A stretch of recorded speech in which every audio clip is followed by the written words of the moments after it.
Well, CSR was a very valid attempt at saying there is something missing here, and it's called engaging with all the affected parties, which are called stakeholders, in your business.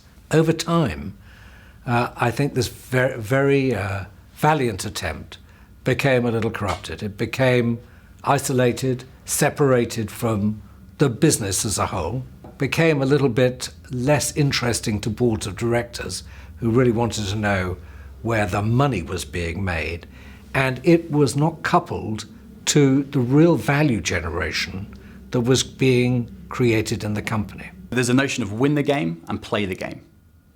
Companies can play the game on any number of issues, so they should just be responsible and meet the basic standards that we expect of business in areas that don't really affect what they do as a company.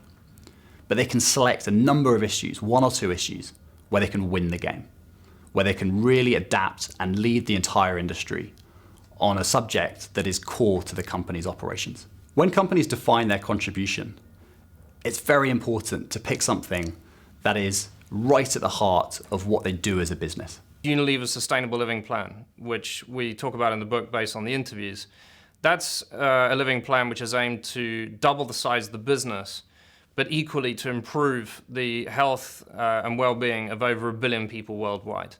That's an example of mapping your contribution in a very tangible way. It's about strategy, it's a value at stake, and it's about making sure these things come aligned. You understand what's going on and you get it integrated in the business as a whole. CSR doesn't do that in most cases. As we all know from work in organisation, what this is essentially about is getting the skills, the processes and the metrics in place. But it means really applying them to an external environment. We found, for example, that only 21% of CEOs feel that they have the skills in their organisation to manage externally. So this is about upgrading that whole skill set. We say, for example, that in your corporate and government affairs department, at least 40% of that department should have direct line experience. And the other test you can say is, am I cycling through top 20% talent through my corporate affairs and my regulatory and government affairs departments?